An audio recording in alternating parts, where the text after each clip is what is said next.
The desperate signal, the silence of deep space, shattered at exactly 4:23 a.m. when the massive communication arrays at Luna Station detected something impossible. Dr. Vincent Hayes had been monitoring the night shift for 7 years, and nothing had ever made the receivers scream with such intensity. The sound pierced through the quiet control room like a knife through silence. "This can't be right," Vincent muttered, adjusting his thick glasses as streams of data cascaded across multiple screens. The signal was unlike anything in Earth's extensive databases, but the mathematical patterns were unmistakable. Someone was crying for help across the vast emptiness of space. Captain Olivia Storm received the emergency alert while reviewing fleet reports in her quarters aboard the orbital command station. As the youngest captain ever appointed to lead Earth's Deep Space Defense Division, she had always known this moment might come. First contact. But not like this. Not with desperation bleeding through every frequency. Vincent's hands trembled as he fine-tuned the translation protocols. The signal originated from the Vega system, approximately 25 light-years away. When the translation finally stabilized, both humans fell silent as an alien voice filled the control room. The speaker's tone was melodious, almost like wind chimes in a gentle breeze, but underneath the beautiful sounds lay pure terror. "This is High Speaker Zenth of the Veltharian Harmony," the voice translated through their systems. "Our peaceful worlds burn while we transmit this message. The Krex Empire has invaded our system with weapons of unimaginable destruction." Captain Storm arrived at Luna Station within 30 minutes, her boots echoing against the metal corridors as she hurried to the communication center. Her dark hair was still damp from the emergency shower, but her green eyes were sharp and focused. "They're taking our younglings for slave labor?" the alien voice continued. "They strip our crystal gardens bare and poison our singing rivers. We are a species that has known only harmony for 10,000 cycles. We have no weapons, no armies, no way to defend ourselves against such brutality." Vincent looked up at Captain Storm with wide eyes. "Captain, the signal is 6 months old. Based on transmission degradation patterns, this message has been repeating automatically. The Veltharians might already be—" "Don't say it," Storm interrupted, studying the translation data. "How many species know about Earth?" "According to our galactic databases, very few. We're listed as a quarantine world because of our violent history and dangerous planetary conditions. Most civilized species consider us too primitive and aggressive to contact." The message continued playing, and both humans listened with growing anger. "If any beings of conscience receive this transmission, please know that we die with songs of hope on our breath. We have sent our cultural archives into space so that something of our 10 millennia of peace might survive. Perhaps other species will learn from our music and create beauty where we could not create strength." Captain Storm activated her emergency communication link to Earth. Within 2 hours, she found herself in a holographic conference room with President Catherine Vale and the heads of every major Earth military branch. The president's silver hair was perfectly arranged despite the early hour, but her blue eyes showed the weight of the decision before them. "Let me understand this correctly," President Vale said after Vincent had presented the full situation. "We've received a distress call from aliens being exterminated by other aliens, and you want us to launch humanity's first interstellar military campaign to save complete strangers?" "Madame President," Captain Storm replied, her voice steady, but passionate, "this isn't about politics or territory. This is about genocide. The Veltharians are completely pacifist. Their entire culture is built around harmony and artistic creation. They're being slaughtered because they cannot comprehend violence." General Harrison Blake, Earth's most experienced military strategist, leaned forward in his chair. "What do we know about these Krex?" Vincent pulled up his research files displaying holographic images of massive insectoid creatures with razor-sharp mandibles and armor-plated exoskeletons. The Krex Empire is a militaristic hive society that conquers peaceful worlds for resources. They've destroyed dozens of civilizations across this galactic sector. Their technology is roughly equivalent to ours, but intelligence suggests they have superior numbers. So we'd be outgunned, fighting an enemy we've never encountered, to save people we've never met, in a battle that's technically none of our business. General Blake summarized grimly. President Vale was quiet for several long minutes while everyone waited. Finally, she spoke. Captain Storm, what would you need for a rescue mission? Everything we can spare, Madam President. If we're doing this, we need to do it right. I recommend assembling our most advanced fleet under my direct command. We'll need our fastest ships, our best weapons, and our most experienced crews. How long to prepare? The President asked. 18 hours to load supplies and brief the crews. We can launch before dawn tomorrow. The meeting room fell silent as President Vale considered the magnitude of the decision. Earth had never launched an interstellar military operation. They would be revealing their capabilities to the entire galaxy while risking their best people for strangers who might already be dead. Dr. Hayes, the President said finally, is there any chance the Veltharians are still alive? Vincent adjusted, his glasses nervously. Based on Krek's historical patterns, they typically keep some populations alive for forced labor. There's a possibility that survivors are being held in work camps throughout the system. President Vale stood up slowly, her decision made. Then we go. Not because we have to, but because we can. The galaxy is about to learn that Earth doesn't abandon the innocent, no matter how far away they are. As the officials disconnected from the conference, Captain Storm remained behind with Dr. Hayes. Vincent, there's something else about the Veltharians you should know, she said quietly. I've been studying their cultural files. They're not just peaceful by choice. Their species is telepathically linked to their homeworld's crystal network. When their planet suffers, every Veltharian in the galaxy feels that pain.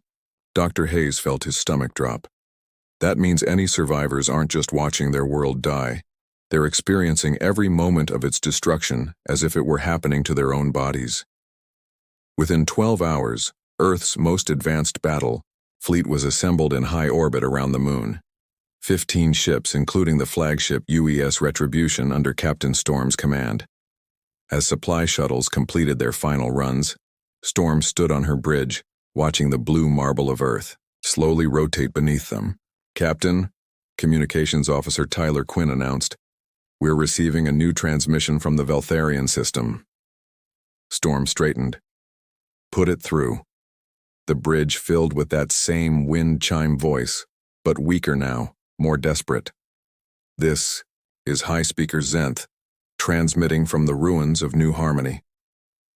If any beings receive this message, please know that we tried to welcome the Kreks with gifts and songs. We offered them our crystal technology, our artistic knowledge, everything we had learned in 10,000 years of peace. The voice paused and they could hear explosions in the background. They laughed at our kindness and called us weak. Perhaps they are right. Perhaps peace is weakness in a universe that knows only war. But we cannot change what we are. We die, as we lived, believing that somewhere among the stars there exist beings who understand that strength can come from protecting others, not just conquering them. Captain Storm felt something harden in her chest as the message ended. She activated the fleet-wide communication system. All ships, this is Captain Storm. In 6 hours, we'll enter hyperspace for the longest journey any human has ever attempted. We're not going to conquer or claim territory. We're going because people who can't fight for themselves asked for help, and that's what humans do. Today, the galaxy learns that Earth doesn't produce conquerors. We produce guardians. As the human fleet engaged their hyperspace drives and disappeared into the void, Dr. Hayes managed to establish one final communication with Earth. Mission Control, this is Luna Station. The fleet has departed for the Vega system. 15 ships carrying humanity's finest are now racing toward a battle they have less than a 20% chance of surviving. The response from Earth was immediate. Understood, Luna Station. Tell them the whole world is watching. Tell them we're proud. 25 light-years away, High Speaker Zenth felt a strange stirring in the crystal network that connected all Veltharian minds. For the first time in months, there was something other than pain and despair flowing through their shared consciousness. It felt almost like hope. The Death World's response. The assembly of Earth's rescue fleet became the largest mobilization in human history. Captain Marcus Knight stood in the hangar bay of the UES Retribution, watching as humanity's finest warriors, engineers, and medics prepared for a journey that would either save an entire species or become the greatest tragedy in Earth's spacefaring history. Knight had earned his reputation during the asteroid mining conflicts, where his tactical brilliance had saved countless civilian lives. Now, as Captain Storm's second-in-command, he faced a challenge that made those battles seem like training exercises. The Krex Empire had been conquering worlds for centuries, while humans had barely mastered interplanetary travel. "Sir, final equipment check is complete," reported Engineer Luna Cross, her auburn hair tied back in a practical ponytail. At 28, she was the youngest chief engineer in Earth's fleet, but her innovations in weapons technology had already revolutionized human space combat. "All ships are equipped with our latest plasma cannons and quantum torpedoes. If we're going to face superior numbers, at least we'll have superior firepower per ship." General Harrison Blake arrived aboard the flagship just hours before departure. His weathered face showed the experience of 40 years in Earth's military, from the last terrestrial wars to the establishment of humanity's space forces. He had volunteered to accompany the mission despite President Vale's objections. "General, with respect, Earth needs you here," Captain Storm had argued during their final briefing. "Captain, Earth needs to show the galaxy that we're not just sending our young people to die alone," Blake replied firmly. "When humans fight for others, we fight together. Besides, someone needs to document what happens out there. Win or lose, the galaxy needs to know what Earth stands for." The fleet itself was an impressive sight. 15 of humanity's most advanced vessels, each one representing decades of technological development and the hopes of an entire world. The UES Retribution served as the flagship, a massive battlecruiser equipped with the latest in human weapons technology. Accompanying her were 4 heavy cruisers, 6 destroyers, and 4 specialized rescue ships designed specifically for this mission. Dr. Ruby Stone, the fleet's chief medical officer, had converted 2 entire cargo bays into emergency medical facilities. Her dark eyes reflected both determination and worry as she supervised the loading of medical supplies designed for alien physiology. "We don't know what condition we'll find the survivors in," she explained to her staff. "The Veltharian biology files suggest they're silicon-based lifeforms, which means traditional human medicine won't work. We've had to develop entirely new treatment protocols in just 18 hours. As the departure time approached, Captain Storm received one final transmission from Earth. President Vale's image appeared on the bridge's main screen, with the familiar blue marble of Earth visible through the windows behind her. "Captain Storm, as you prepare to leave, I want you to know that every human on Earth is watching. You carry with you not just our most advanced technology, but our hopes and our values." The Veltharians called for help, and Earth answered. "That decision will define who we are as a species for generations to come." Storm nodded solemnly. "Madam President, we understand the weight of this responsibility. We'll bring them home. All of them, Captain. Bring all of them home, including yourselves." The hyperspace jump began at exactly 600 hours Earth Standard Time. As the 15 ships engaged their faster-than-light drives simultaneously, observatories across Earth's solar system recorded the brilliant flash of light that marked humanity's first interstellar military deployment. During the 3-week journey through hyperspace, the fleet's computers worked continuously to process intelligence about their destination. Communications Officer Tyler Quinn managed to decode additional Veltharian transmissions, painting a clearer picture of the enemy they would face. "Captain," Quinn reported during one of their daily briefings, "I've analyzed 17 different Veltharian distress calls transmitted over the past 6 months. The pattern suggests the Krex invasion follows a specific protocol. They target population centers first, then move to resource extraction sites. Based on the timeline, they're likely holding survivors in work camps around the main asteroid mining facilities." Captain Knight studied the tactical displays showing the Vega system. "So they're not just exterminating the Veltharians, they're using them as slave labor." "It gets worse," Quinn continued grimly. "The transmissions indicate the Krex are specifically targeting Veltharian younglings for the most dangerous mining operations. Their smaller size makes them useful for accessing narrow crystal veins." General Blake's expression hardened. "Then, we're not just fighting an invasion. We're stopping systematic child slavery." Engineer Cross looked up from her technical analysis. There's something else, sir. The Veltharian crystal technology appears to be incredibly advanced. If we could integrate even basic Veltharian crystals with our weapon systems, we might be able to level the playing field against superior Krex numbers. Assuming we can find any crystals left after 6 months of strip mining, Knight observed. The journey through hyperspace gave the crew time to study their enemy more thoroughly. The Krex Empire had conquered 12 known systems over the past century, always following the same pattern. They would arrive with overwhelming force, crush any resistance within days, then spend months systematically extracting every valuable resource before moving on to their next target.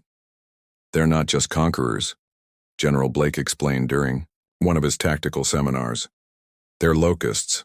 They consume everything useful and leave dead worlds behind. Intelligence suggests they've never encountered serious resistance because they only target peaceful species. Until now, Captain Storm added quietly. Dr. Stone spent her time during the journey studying Veltharian physiology and culture. What she discovered made the rescue mission even more urgent. The Veltharians don't just communicate telepathically with each other, she explained to the senior staff. They're emotionally linked to their homeworld through crystalline formations that have grown for thousands of years. The destruction of these crystals isn't just environmental damage to them. It's like amputating parts of their collective soul. As they approached the Vega system, long-range sensors began detecting the signs of devastation. What had once been a system of 3 beautiful worlds surrounded by natural crystal formations was now a graveyard of broken planets and artificial mining platforms. My God, whispered Navigator Phoenix Wright as the sensor data appeared on the main display. They've strip-mined entire moons. Captain Storm stood at the center of the bridge, watching the data streams that revealed the full scope of Krex brutality. Massive orbital platforms surrounded each planet, with visible scars where once pristine surfaces had been carved away for resources. Most disturbing were the biosignatures scattered throughout the system, indicating thousands of Veltharian life forms aboard Krex vessels. All ships, this is Captain Storm, she announced over the fleet communication system. We're approaching the edge of the Vega system. Long-range scans confirm the presence of Krex military vessels and what appear to be prison ships holding Veltharian survivors. Today, humanity faces its first test as a galactic protector. We're outnumbered, outgunned, and fighting an enemy with centuries of experience. But we have something they don't understand. She paused, looking around at her crew. We know what it means to fight for people we've never met, simply because they asked for help. The Krex Empire is about to learn why Earth is called a death world, not because we're violent, but because we're willing to face death itself to protect the innocent. As the human fleet dropped out of hyperspace at the edge of the Vega system, their sensors immediately detected 47 Krex warships in orbit around the devastated Veltharian homeworld. The odds were worse than anyone had hoped, but Captain Storm felt no hesitation. All ships begin Rescue Protocol Alpha, she ordered. Today, the galaxy learns that when peaceful souls cry for help, the death world sends its children to answer. Into the void, the Vega system stretched before the human fleet like a graveyard of shattered dreams. Pilot Jackson Reed maneuvered his reconnaissance fighter through the debris field that had once been Velthara Prime's outer moon, his experienced hand steady on the controls despite the horror surrounding him. Chunks of what had been crystalline formations drifted past his cockpit, their surfaces still faintly glowing with residual energy. Retribution, this is Scout 1, Reed reported over the secure channel. The destruction down here is beyond anything we imagined.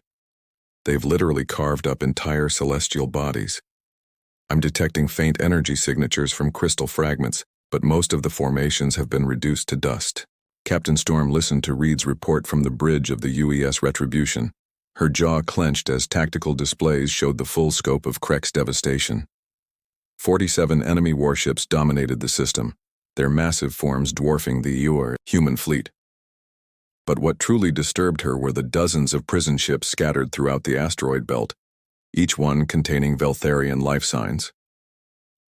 Medical Officer Dr. Ruby Stone stood beside the captain, her tablet displaying bio readings from the Krex vessels. Captain, I'm detecting over 3,000 Veltharian survivors across their prison fleet. The readings are weak, suggesting malnutrition and exhaustion, but they're alive. Communications Officer Tyler Quinn looked up from his station with urgent news. Captain, I'm receiving a transmission. It's coming from the surface of Velthara. Prime. Put it through, Storm ordered. The bridge filled with that familiar wind chime voice, but this time it was barely a whisper. This is High Speaker Zenth, broadcasting from the ruins of the Crystal Sanctum. If any beings of light can hear this message, know that hope has not died with our cities. We have hidden our most precious treasures, our children's songs and our ancient knowledge in the deep caverns where even Krex machines cannot reach. The transmission crackled with interference. Strangers from the distant stars, if you have come to help us, beware the Krex battle mind. They fight as one consciousness, sharing tactical information instantly across their entire fleet. But they have a weakness. Their hive mind cannot adapt quickly to truly unexpected tactics. Use this knowledge wisely. Captain Marcus Knight studied the enemy formations through the tactical display. Captain, the Krex ships are arranged in a standard conquest pattern. They're not expecting resistance. Their vessels are positioned for intimidation and resource extraction, not combat. Engineer Luna Cross had been analyzing the crystal fragments that Scout Reed had collected. Captain, these crystal samples are incredible. Even damaged, they're amplifying our scanner signals by 300%. If we could somehow integrate intact crystals into our weapon systems, we'd need to get close to the planet's surface, General Blake observed, pointing to the tactical display. The largest crystal formations that survived are in the deep canyons on Velthara Prime's southern continent, but that area is heavily guarded by Krex ground forces. Dr. Stone stepped forward with her medical analysis. There's something else, Captain. The bio-readings from the Veltharian survivors show they're not just physically weakened. Their telepathic network has been damaged by the destruction of their homeworld's crystal formations. They're experiencing something like psychological amputation. Before anyone could respond, Tyler Quinn's station erupted with activity. Captain, incoming transmission from one of the Krex prison ships. It's in English. Everyone on the bridge turned to stare at Quinn. English? How is that possible? The translation matrix shows it's being converted from Veltharian. Somehow one of the survivors learned our language from our earlier transmissions and is acting as a translator. The transmission began, and a new voice filled the bridge. Still melodious like all Veltharian speech, but speaking carefully in human words. Brave beings from the blue world, this is melodic harmony of distant thunder, speaking for the survivors aboard Krex prison vessel designation 7. We have learned your speech patterns from your earlier messages to our homeworld. Captain Storm leaned forward. Melodic harmony of distant thunder, this is Captain Olivia Storm of Earth. We received your people's distress call. We're here to take you home. There was a long pause before the Veltharian responded. Captain Storm, you should not have come. The Krex war leader Vexthul has prepared for your arrival. He studied your species when you first made contact. He knows humans will attempt rescue operations. It is a trap designed to capture your advanced technology. General Blake exchanged glances with Captain Storm. How many of your people are still alive? And he asked. Approximately 3,200 survivors scattered across 12 prison vessels. Many younglings work in the deep mining shafts. But Captain Storm, there is something more important you must know. The great crystal heart of Velthara still lives in the planet's core. If the Krex succeed in extracting it, they will have power beyond imagination. Engineer Cross looked up from her scanner readings. Captain, if these readings are accurate, we're talking about a crystalline formation the size of a small city, with energy output comparable to a star. In the wrong hands, it would make the Krex Empire unstoppable, Captain Knight finished grimly. Pilot Reed's voice crackled over the comm from his position near the planet. Retribution. I'm picking up massive energy buildups around the planetary mining operations. Whatever they're trying to extract down there, they're close to succeeding. Captain Storm made her decision. All ships, this is Storm. We're implementing Operation Guardian Angel. Primary objective, rescue all Veltharian survivors. Secondary objective, prevent Krex access to the Crystal Heart. Luna, I need those weapon modifications ready in 30 minutes. Understood, Captain. If we can get close enough to collect intact crystal samples, I can integrate them into our weapons array. Dr. Stone stepped forward. Captain, request permission to prepare medical teams for immediate deployment to the prison ships. Those survivors won't last much longer without intervention. Granted. Tyler, open a channel to melodic harmony of distant thunder. The Veltharian's voice returned to the bridge. We hear you, Captain Storm. We need detailed information about the prison ship layouts and the location of the Crystal Heart. Can you help us? Yes, Captain. But please understand, we are a people of harmony. We have never seen warfare. What the Kreks do to captured enemies is difficult for us to witness. If you attempt this rescue, you must be prepared for battle beyond anything in your experience. General Blake stepped forward. Melodic harmony of distant thunder.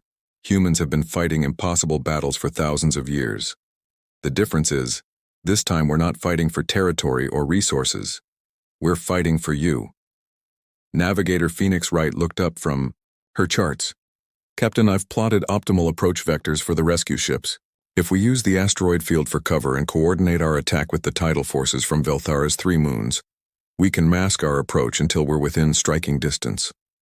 The plan that emerged over the next hour was audacious even by human standards. 3 strike teams would approach simultaneously. 1 to rescue survivors from the prison ships, 1 to prevent the extraction of the Crystal Heart, and 1 to collect intact crystals for weapon enhancement. This is insane, Captain Knight observed as he reviewed the tactical plan. We're dividing our already outnumbered force into 3 groups, each facing overwhelming odds. It's not insane, Captain Storm replied. It's human. Melodic harmony of distant thunder. Are you ready to come home?